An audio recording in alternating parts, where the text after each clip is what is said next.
Friends, आज बाजार की शुरुआत गिरावट के साथ में हुई थी, लेकिन अंत भी गिरावट के साथ में ही हुआ। बीच में कुछ रिकवरी देखने को मिली थी, कुछ आशा जगी थी कि बाजार रिकवर हो जाएगा, लेकिन वैसा हुआ नहीं। और इसके पीछे सबसे बड़ी वजह है एफआई।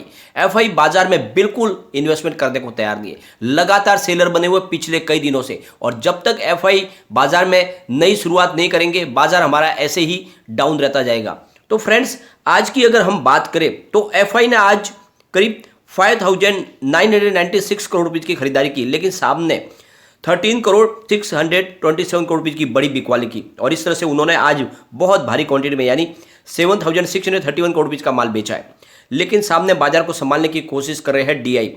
डीआई ने आज करीब 11,668 करोड़ रुपए की खरीदारी की और उन्होंने माल बेचा है 6,929 करोड़ रुपए का। तो इस तरह से उन्होंने 4,738 करोड़ रुपए का प्योरली माल खरीदा है। तो आज भी डीआई ने साथ दिया, लेकिन एफआई लगातार माल बेच रहे और पिछले कई दिनों से, कई महीनों से वो माल बेच रहे।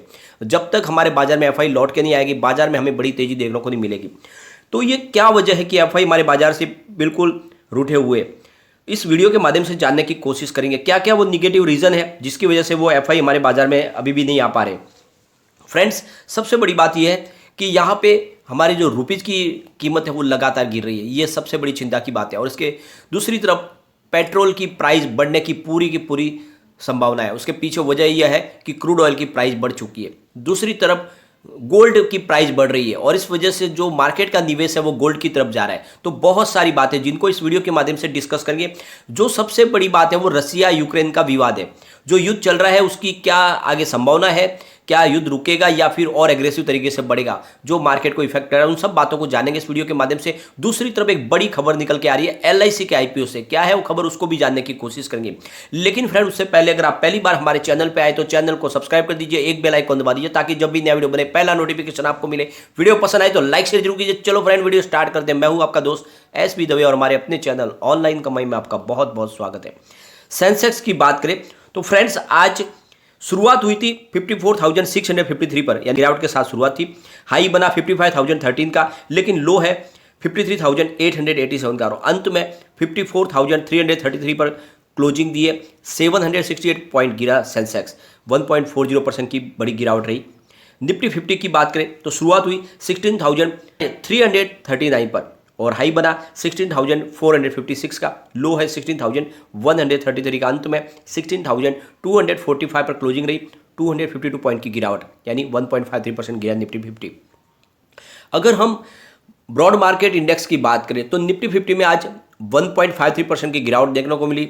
निफ्टी नेक्स्ट 50 में 2.42% की बड़ी गिरावट हुई। निफ्टी 100 1.66% गिरा। निफ्टी 200 1.72% की गिरावट। निफ्टी 500 में 1.72% की गिरावट। निफ्टी मिड कैप 50 में 2.31% की बड़ी गिरावट। निफ्टी मिड कैप 100 में 2.08% की गिरावट। निफ्टी स्मॉल कैप 100 में 1.78% की गिरावट।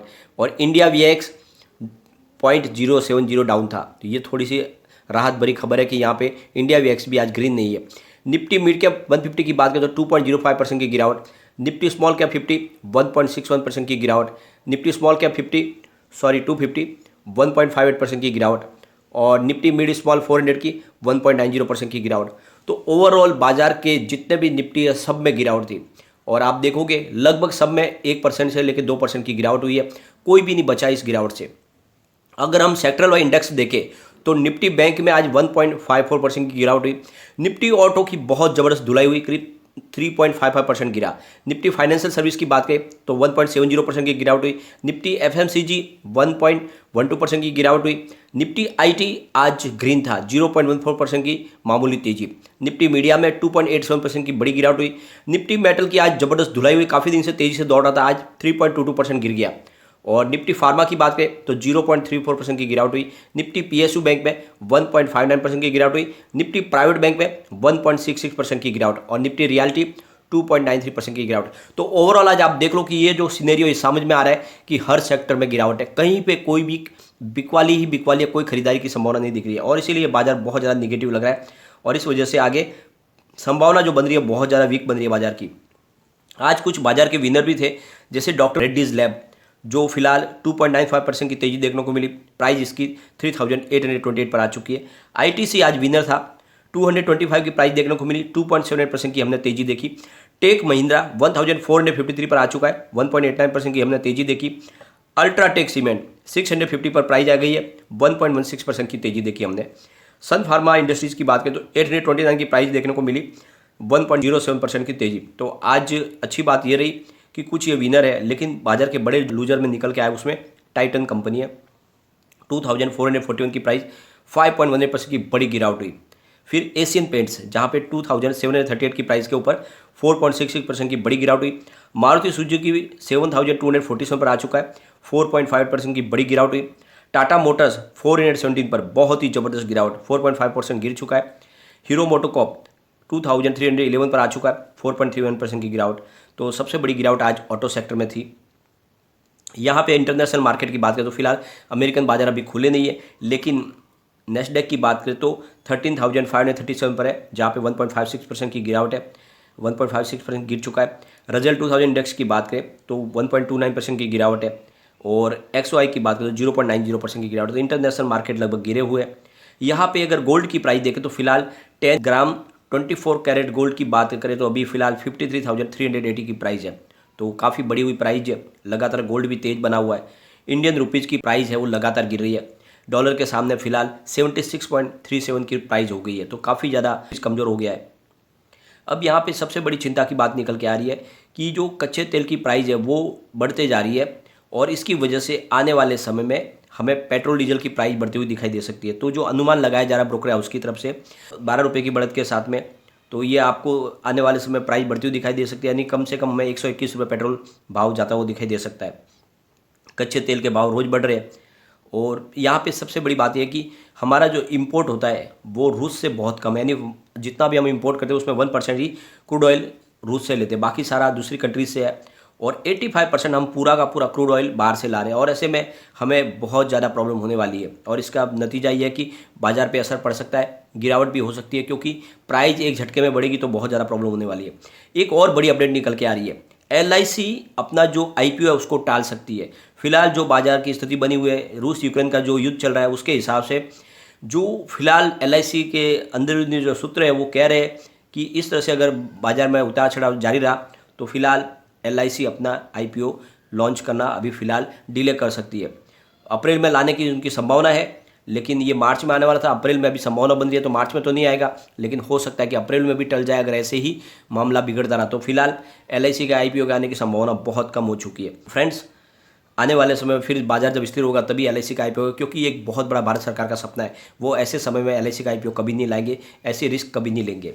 अब यहाँ पे रूस की बात करें तो रूस यूक्रेन का जंग है दोनों की, वो भी 9वें दिन जारी है, और लगातार बहुत तेज़ी से मामला आगे बढ़ रहा है। बहुत सारी इमारतों पे हमला हो रहा है, हॉस्पिटल पे हमला हो रहा है, स्कूल के ऊपर हमला हो रहा है। अब बहुत ज़्यादा यहाँ पे लोगों की डेथ भी हो रही है, और क्योंकि ये मामला अब बिगड़ रहा है पूरा का पूरा, और इसके बीच में पुतिन ने कहा है कि यूक्रेन विदेशियों को ह्यूमन शील्ड की तरह इस्तेमाल कर रहा है।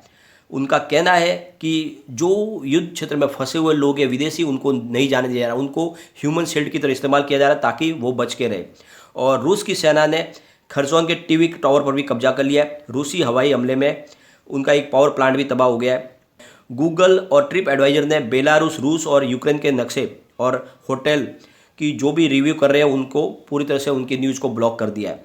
अब रूस यूक्रेन के अंदर जो जंग में रूसी सैनिकों के खिलाफ जो बोलेगा उसको 15 साल की सजा दी जा सकती है, ऐसा कानून पारित कर दिया गया है। और जो सबसे बड़ी खबर निकल के आ रही है कि जो जेलेंस्की है वो भाग चुके हैं, वो पोलैंड में भाग चुके हैं।